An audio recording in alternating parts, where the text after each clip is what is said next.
BNP যদি জামাতকে রাজাকার বলে গালি দেয় তাহলে সেটা শুনতে কেমন লাগে?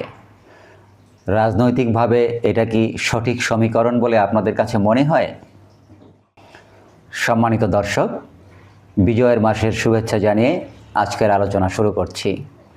আমার আজকের আলোচনার বিষয় ঠিক করেছি রাজাকার নিয়ে রাজনীতি, বিএনপির দ্বিমুখী আচরণ। আমি ব্যক্তিগতভাবে কোনো রাজনৈতিক দলের সমর্থক কিংবা অন্ধ ভক্ত নই। আমার কাজ রাজনৈতিক দলের ভালো এবং মন্দ দিক নিয়ে পর্যালোচনা করা, রাজনীতির পাশাপাশি সামাজিক, অর্থনৈতিক এবং সাংস্কৃতিক অন্যান্য যে সমস্ত অনাচার, অবিচার, অত্যাচার রয়েছে সেসব বিষয় নিয়ে গঠনমূলক বিশ্লেষণ করা এবং এর সমাধানের পথ নিয়ে গবেষণা ও পরামর্শ প্রদান করা এই চ্যানেলের মূল উদ্দেশ্য। বাংলাদেশের বর্তমান রাজনৈতিক বাস্তবতায় বিএনপির অবস্থান অনেকখানি এগিয়ে আছে, এটা নিঃসন্দেহে বলা যায়। সামনে জাতীয় সংসদ নির্বাচন এবং ইতিমধ্যেই জাতীয় সংসদ নির্বাচনের তফসিল ঘোষণা করা হয়েছে। সেই অনুযায়ী 2026 সনের ফেব্রুয়ারি মাসের 12 তারিখে জাতীয় সংসদ নির্বাচন অনুষ্ঠিত হবে।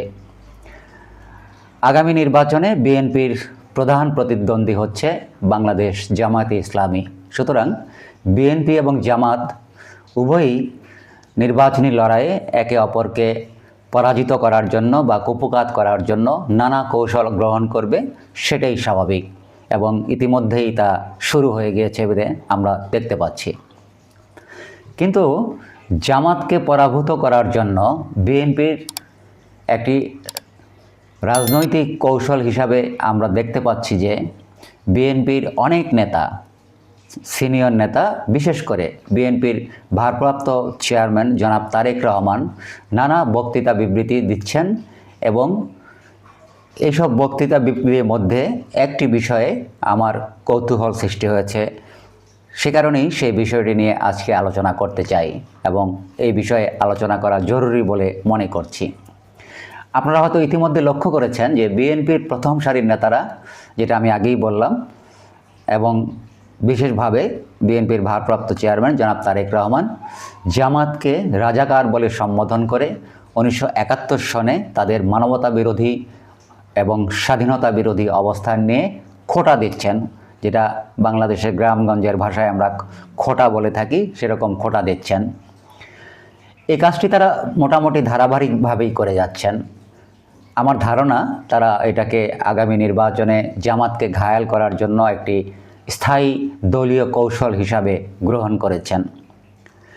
বিএনপি এবং জনাব তারেক রহমানকে যদি প্রশ্ন করা হয় যে জামাত যে রাজাকার, তারা যে 1971 সনে মানবতা বিরোধী অপরাধ করেছে, এটা কি আপনারা এখন আবিষ্কার করলেন নাকি আগেও এটা জানতেন?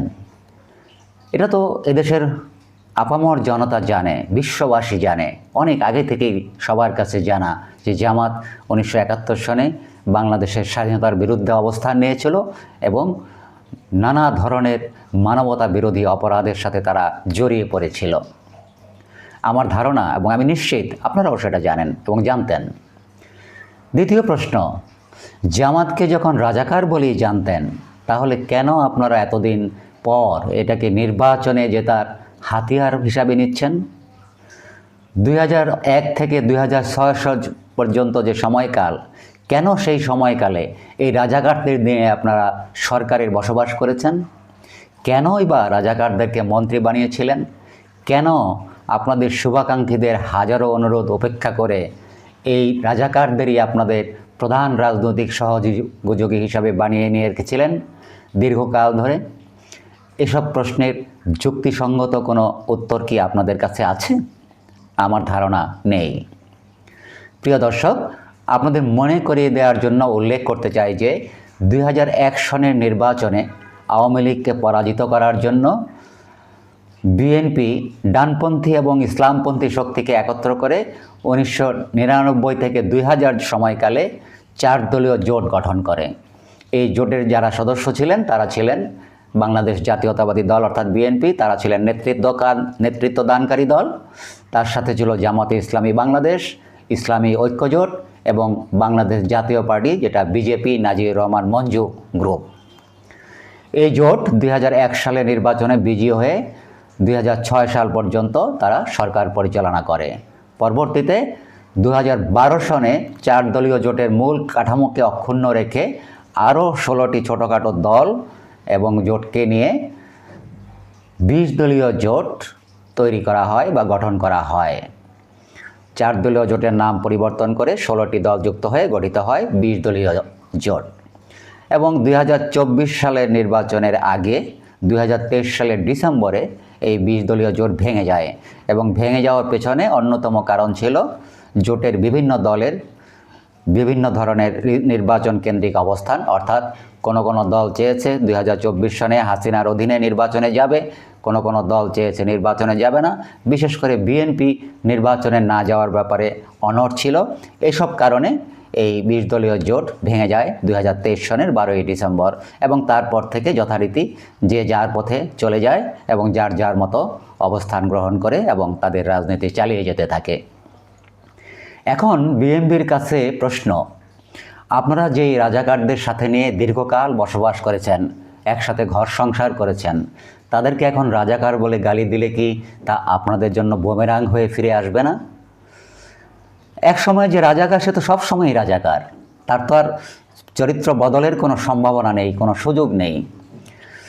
জামাতকে মোকাবেলা করার জন্য কি আপনাদের কাছে আর অন্য কোনো অস্ত্র, অন্য কোনো কৌশল অবশিষ্ট নেই? ধর্মকে তারা যেভাবে ব্যবহার করছে রাজনীতিতে, তারা যেভাবে ধর্মের নামে, নির্বাচনের নামে বেহেশতের টিকিট বিক্রি করছে, নারীদেরকে যারা যেভাবে ঘরবন্দি করার পায়তারা করছে, তথাকথিত তৌহিদি জনতাকে উস্কে দিয়ে তারা যে ধরনের তাণ্ডব লীলা চালাচ্ছে বাংলাদেশের বিভিন্ন জায়গায়, এই বিষয়গুলো সামনে এনে কি আরও ভালো কৌশল হতে পারতো না? এই বিষয়গুলোকে নিয়ে জামাতের বিরুদ্ধে নির্বাচনী প্রচারণা চালানো যেতে পারতো না? নাকি শুধুই রাজাকার কার্ডটি আপনাদের কাছে একমাত্র প্রধান কৌশল বলে মনে হচ্ছে? আশা করি এই ব্যাপারে বিএনপির নীতি নির্ধারক যারা আছেন, বিশেষ করে দলের ভারপ্রাপ্ত চেয়ারম্যান তারেক রহমান, যিনি প্রধান নীতি নির্ধারক, তিনি এই বিষয়টি ভেবে দেখবেন। আমি কোনোভাবেই বিএনপিকে ছোট করার জন্য আজকের এই আলোচনাটি করছি না এবং কোনো অবস্থাতেই আমি বিএনপির বিকল্প হিসাবে জামাতকে দেখতে চাই না। আমি নিশ্চিত আমার মতো দেশের লক্ষ কোটি জনতা জামাতকে বাংলাদেশের রাষ্ট্র ক্ষমতায় দেখতে চায় না। আর সেটা যদি নিশ্চিত করতে হয় তাহলে বিএনপিকে তার নির্বাচনী প্রচারণা কৌশলে আরও অনেক বেশি স্মার্ট হতে হবে, সচেতন হতে হবে, আত্মঘাতী প্রচারণা থেকে বেরিয়ে এসে সময়োপযোগী সিদ্ধান্ত নিতে হবে। এটা আমি একজন রাজনৈতিক পর্যালোচক হিসাবে এটা আমার পরামর্শ বিএনপির প্রতি। বিএনপির একজন শুভাকাঙ্ক্ষী হিসাবে বিএনপিকে এই পরামর্শ দেওয়ার জন্য আজকের এই আলোচনা। আমার আজকের আলোচনা এখানেই শেষ করছি। যদি আলোচনা ভালো লেগে থাকে তবে লাইক করতে পারেন, শেয়ার করতে পারেন এবং চ্যানেলটি সাবস্ক্রাইব করে আমাদের সঙ্গে যুক্ত থাকতে পারেন এ ধরনের আরও আলোচনা শোনার জন্য ভবিষ্যতে। সবাইকে অনেক ধন্যবাদ।